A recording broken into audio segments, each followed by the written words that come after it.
Hello, Cowboys Nation. Welcome back to Cowboys News TV, your #1 source for all things Dallas Cowboys. I'm host's name, and today, we're diving deep into a hot topic. How will the Cowboys and CeeDee Lamb be impacted by the exploding wide receiver market? It's a question that's been on everyone's mind, especially after Jerry Jones' intriguing comments about his contract strategy. But before we get started, make sure to subscribe to our channel and hit that notification bell so you never miss an update. Your subscription is incredibly important to us and helps us grow and reach our goal of 10,000 subscribers. Let's get into it. To borrow Jerry Jones' own metaphor, we're skipping straight past summer and into autumn with all the leaves that are starting to hit the ground. It's only been a month since the Cowboys owner and general manager made headlines with his contract strategy. Asked why there was so little movement in the effort to re-sign his big three of Dak Prescott, CeeDee Lamb, and Micah Parsons, Jones chose foliage as his metaphor. "We'd like to see more leaves fall," Jones said at the time. "We'd like to see more action. It's called option quarterback. I've spent my life playing option quarterback. I want to see some more cards played." So, what does this all mean for CeeDee Lamb and the current wide receiver market?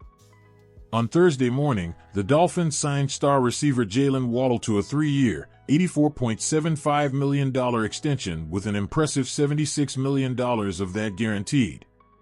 Waddle is now the fourth receiver from the 2021 NFL draft class, along with Amon-Ra St. Brown, Devonta Smith, and Nico Collins, to sign a mega extension.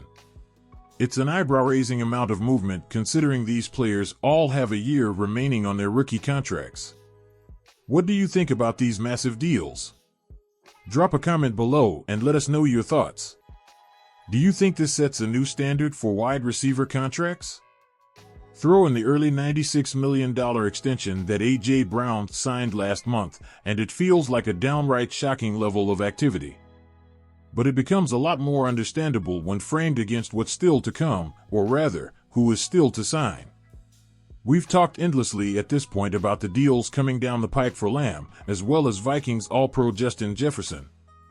With each passing deal, it starts to feel like other receivers are slotting themselves in under a couple of paydays that are about to blow the roof off the market. The final numbers are tough to guess, but you can see where this is heading. 3 receivers now average $30 million or more per year, and 6 receivers are playing on deals valued at $100 million or more, with Davante Adams and St. Brown topping the market at $140 million and $120 million, respectively.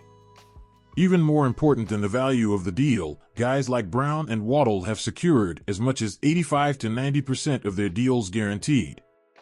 Speaking of guarantees, we guarantee that you'll always get the latest Cowboys news here. So, if you haven't yet, subscribe to our channel and join our community. With all of that in mind, it should not be a surprise if Jefferson winds up as the NFL's highest-paid non-quarterback, topping Nick Bosa's figures of a $170 million contract and a $34 million salary. We have the context clues to guess this about Jefferson, but what does it all mean for Lamb? That negotiation is a lot murkier, given the seeming lack of communication between Lamb and the Cowboys. To this point, all we know for sure is that Lamb is absent from the team's voluntary off-season workouts while he waits for a new deal. And obviously, we know the Cowboys front office's desire to see more leaves fall. It feels hard to believe it's gotten to this point. After all, Lamb was a first-team All-Pro in 2023 and averaged 87 catches and 1,132 receiving yards over the 3 years prior to that. It's easy to imagine a world where the Cowboys extend him for $25 million a year ahead of time, similar to what we're seeing right now with St. Brown, Smith, and Waddle. Instead, the 5th-year option on Lamb's contract is costing the Cowboys $17 million on this year's salary cap, hindering their ability to sign outside free agents. And of course, his eventual deal should easily exceed $30 million per year. Do you think the Cowboys should have extended Lamb earlier? Vote in our poll right here or let us know in the comments below. Proactive behavior hasn't often been the Cowboys' strong suit when it comes to top-of-the-market players, though. Lamb can ask Prescott about that, as the Cowboys' starting quarterback is in the middle of the second contract standoff of his career. And to be fair to the Cowboys, perhaps this was all part of the plan. It's worth noting that Lamb and Jefferson are both represented by the agency CAA, which is one of the game's biggest power brokers. Maybe it's the players, just as much as the teams waiting to see how these cards get dealt. Whatever posturing that might be taking place feels irrelevant at this point. Each passing deal that gets signed is a reminder that, eventually, Lamb and Jefferson are going to blow the receiver market sky high. The only question now is how many more leaves are left to fall. If you're enjoying this deep dive into Cowboys contract strategies, don't forget to like this video, subscribe to our channel, and hit the notification bell. Your support helps us bring you more in-depth analysis and keeps you updated on all the latest news.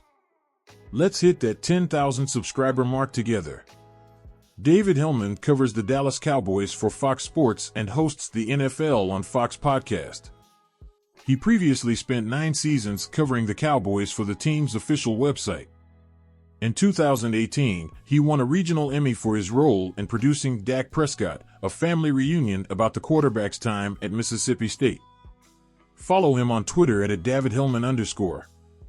Now, let's break down what makes CeeDee Lamb such a valuable asset for the Cowboys and why his contract negotiations are generating so much buzz. Lamb's on-field performance has been nothing short of spectacular. Since being drafted, he's proven to be one of the most dynamic wide receivers in the league. In 2023, he was a first-team All-Pro, showcasing his elite route running, reliable hands, and ability to make plays in critical moments. Cowboys fans, let's get interactive. What's your favorite CeeDee Lamb moment? Was it his game-winning catch against the Patriots? Or perhaps his dominant performance against the Eagles? Share your thoughts in the comments below. We'd love to hear from you. Lamb's stats speak for themselves. Averaging 87 catches and 1,132 receiving yards over his first 3 years is no small feat. It's these kinds of numbers that make him comparable to other elite receivers, who have recently signed big deals. As we saw earlier, Jalen Waddle's massive extension set a high bar, and it's reasonable to expect Lamb's contract to exceed $30 million per year. But it's not just about the money, it's about the guaranteed money. Recent contracts have seen receivers like A.J. Brown and Jalen Waddle securing 85 to 90% of their deals guaranteed. This trend towards high guarantees reflects the value teams place on top-tier receivers. For Lamb, a similar structure could mean significant financial security and a strong commitment from the Cowboys. Speaking of financials, what do you think Lamb's contract should look like? Should it be more about the annual salary or the guaranteed money? Cast your vote in our latest poll and let us know. Now, let's consider the broader implications for the Cowboys' salary cap and roster management. The 5th-year option on Lamb's contract is already costing the Cowboys $17 million against this year's cap. That's a significant hit, especially when you consider the need to re-sign other key players and potentially bring in new talent. Every dollar matters in maintaining a competitive roster. Jerry Jones' strategy, as cryptic as it may seem with his falling leaves metaphor, could be a way to leverage time in the Cowboys' favor. By waiting to see how the market settles, the Cowboys might be hoping to find a more favorable negotiation position. However, this strategy comes with risks. Each new wide receiver deal further inflates the market, making it more expensive to wait. Do you agree with Jerry Jones' approach, or do you think the Cowboys should have locked in Lamb's contract sooner? Share your opinion in the comments below. Let's get a discussion going. And let's not forget about the other big names in the Cowboys lineup, Dak Prescott and Micah Parsons. These two stars are also crucial to the team's success and will be looking at significant contracts in the near future. Prescott, in particular, is no stranger to prolonged contract negotiations with the Cowboys. His current deal, the second major contract of his career, was a testament to the complex and often contentious nature of these discussions.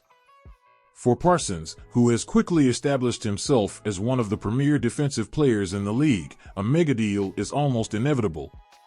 Balancing the financial demands of these key players will be a delicate task for the Cowboys front office. It's a high-stakes game of strategy and negotiation, and every move will have lasting impacts on the team's future.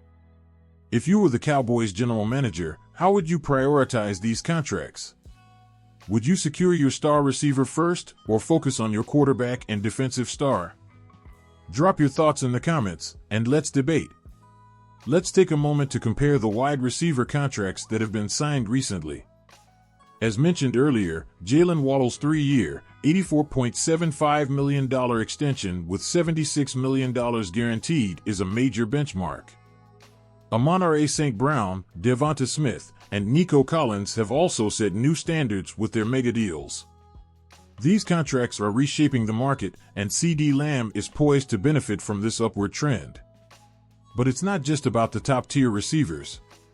This market shift has a trickle-down effect, influencing negotiations for mid-tier and even rookie receivers.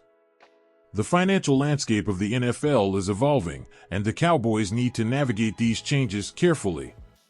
For those who love diving into the numbers, what do you think the next big WR contract will look like? Predict the terms of Lamb's upcoming deal and share your predictions in the comments below. As we walk through the Cowboys training facility, it's clear that the stakes are high for the upcoming season. The team is focused on building a roster that can compete at the highest level, and securing key players like CeeDee Lamb is a critical part of that strategy. The chemistry between Lamb and Dak Prescott is undeniable, and keeping that duo intact is essential for the Cowboys' offensive success.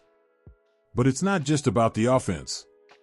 The Cowboys' defense, led by Micah Parsons, needs to stay strong to support the team's overall performance. Balancing the financial needs of both sides of the ball is a complex challenge. The decisions made in these contract negotiations will shape the Cowboys' future for years to come. Do you believe the Cowboys will find the right balance in their contract negotiations? How will they manage to keep their key players while building a competitive team? Let's discuss it in the comments. Switching gears, let's look at how Justin Jefferson's impending contract will influence the market. Jefferson, another elite receiver from the 2020 draft class, is expected to set new records with his deal. With each new contract, the bar is raised, and the pressure on teams like the Cowboys increases. Jefferson's performance on the field has been nothing short of phenomenal, making him a prime candidate to become the highest-paid non-quarterback in the NFL. His deal will likely surpass Nick Bosa's $170 million contract and $34 million annual salary. For Lamb, this means that his value is directly tied to Jefferson's negotiations. How do you think Jefferson's contract will impact Lamb's negotiations? Will it make it easier or harder for the Cowboys to strike a deal? We want to hear your thoughts, so leave a comment below and join the conversation. It's also important to consider the role of player agencies in these negotiations. Lamb and Jefferson are both represented by CAA, one of the most powerful agencies in sports. CAA's influence and negotiation tactics will play a significant role in the outcomes of these contracts. The agency's strategy might involve waiting for the market to fully develop, ensuring their clients receive top dollar. This could explain some of the delays in negotiations we've seen. For the Cowboys, working with such a powerful agency adds another layer of complexity to the process. Have you ever wondered how much influence player agencies have in these negotiations? Should the Cowboys be more aggressive or more patient in their approach? Share your insights in the comments, and let's get a discussion going. That's a wrap for today's episode, Cowboys Nation. We've covered a lot of ground, from the intricacies of CeeDee Lamb's contract negotiations to the broader implications for the Cowboys' salary cap and team management. As always, we want to hear from you. Your opinions and insights are what make this community great. Remember to like this video if you enjoyed our discussion, subscribe to our channel for more in-depth analysis, and hit that notification bell so you never miss an update. We're on a mission to reach 10,000 subscribers, and your support makes all the difference. Thank you for tuning in to Cowboys News TV. Stay tuned for more updates, and we'll see you next time. Go Cowboys!